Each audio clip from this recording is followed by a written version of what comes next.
T20 ప్రపంచ cup 2024లో భాగంగా తమ చివరి సూపర్ 8 మ్యాచ్లో టీమిండియా 24 పరుగుల తేడాతో ఆసీస్ను చిత్తుగా ఓడించింది. ఈ విజయంతో గ్రూప్ 1 టాపర్గా టీమిండియా సెమీఫైనల్కు దూసుకెళ్లింది. ఇక ఆస్ట్రేలియా ఇంటి బాట పట్టింది. బంగ్లాతో ఉత్కంఠ పోరులో 8 పరుగుల తేడాతో ఆఫ్ఘనిస్తాన్ విజయం సాధించింది. టీ20 వరల్డ్ కప్ చరిత్రలోని మొదటిసారి ఆఫ్ఘనిస్తాన్ సెమీస్కు అడుగుపెట్టింది. ఇక సెమీస్లో మన టీమిండియా ఇంగ్లాండ్తో తలపడనుంది. అలాగే ఆఫ్ఘనిస్తాన్ సౌత్ ఆఫ్రికాతో తలపడనుంది. ఇక ఆస్ట్రేలియా మ్యాచ్లో విధ్వంసకర బ్యాటింగ్తో చెలరేగిన రోహిత్ శర్మ 41 బంతులు 7 పరుగులు 8 సిక్సర్లతో 92 పరుగులు చేశాడు. 19 బంతుల్లోనే రోహిత్ శర్మ హాఫ్ సెంచరీ నమోదు చేశాడు. ఈ విధ్వంసకర ఇన్నింగ్స్ తో రోహిత్ శర్మ పలు రికార్డులను తన పేరిట లెక్కించుకున్నాడు. అవేంటో ఒకసారి చూద్దాం. అంతర్జాతీయ టీ20లో 200 సిక్సర్లు బాదిన ఏకైక క్రికెటర్ గా నిలిచాడు. మరి ఏటగాడు కూడా అతనికి దరిదాపుల్లో లేరు. రోహిత్ శర్మ అంతర్జాతీయ టీ20లో 157 మ్యాచ్లు ఆడి 203 సిక్సర్లు బాదాడు. రోహిత్ శర్మ తర్వాత Martin Guptill 173, Jos Buttler 137, Glenn Maxwell 133 తర్వాతి స్థానాల్లో ఉన్నారు.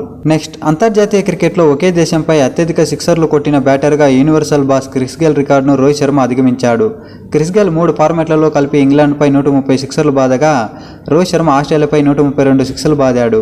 మరి ఏటగాడు కూడా ఈ ఫీట్కు దగ్గరగా లేరు. నెక్స్ట్, టీ20 ప్రపంచ కప్ చరిత్రలో రోహిత్ శర్మ అత్యధిక వ్యక్తిగత స్కోర్ నమోదు చేశాడు. 2010లో ఆస్ట్రేలియాపై 79 పరుగులతో అజేయంగా నిలిచిన రోహిత్ శర్మ తాజాగా 92 పరుగులు చేసి తన వ్యక్తిగత రికార్డును మెరుగుపరుచుకున్నాడు.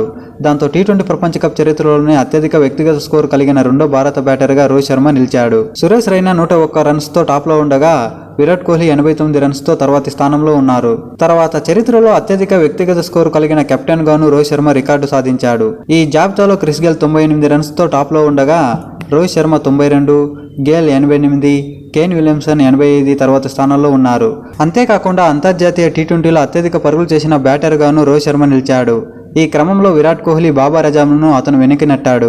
4165 రన్స్ చేసిన రోహిత్ శర్మ బాబర్ అజామ్ 4145 రన్స్ రికార్డును బ్రేక్ చేశాడు. ఇక ఈ మ్యాచ్లో player of the match award అందుకున్న రోహిత్ శర్మ టీ20 వరల్డ్ కప్ చరిత్రలో ఈ అవార్డు అందుకున్న తొలి భారత కెప్టెన్ గా నిలిచాడు.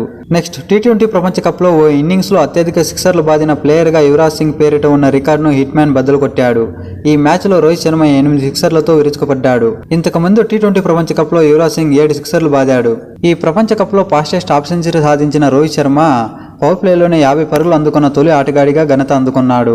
ఇక రోహిత్ శర్మ టీ20 ప్రపంచ కప్లో 3వ వేగవంతమైన ఫాస్టెస్ట్ హాఫ్ సెంచరీ చేసిన భారత ఆటగాడిగా నిలిచాడు. రోహిత్ శర్మ కంటే ముందు యువరాజ్ సింగ్, కేఎల్ రాహుల్ ఉన్నారు. నెక్స్ట్, అంతర్జాతీయ క్రికెట్లో ఓపెనర్గా క్రిస్ గేల్ 529 సిక్సర్ల రికార్డును రోహిత్ శర్మ సమం చేశాడు. అయితే క్రిస్ గేల్ ఈ ఫీట్ సాధించడానికి 506 ఇన్నింగ్స్లు తీసుకుంటే రోహిత్ శర్మ దానిని 349 ఇన్నింగ్స్లోనే సమం చేశాడు. ఇప్పటికే అన్ని టీ20లో అత్యధిక సిక్సర్లు బాదిన ఓపెనర్గా రోహిత్ శర్మ నిలిచాడు. అంతర్జాతీయ క్రికెట్లో రోహిత్ శర్మ 19,000 పరుగుల మార్కును అందుకున్న 4వ భారత ఆటగాడిగా నిలిచాడు. ఈ జాబితాలో సచిన్ టెండూల్కర్, కోహ్లీ, రాహుల్ ద్రావిడ్ ఉన్నారు.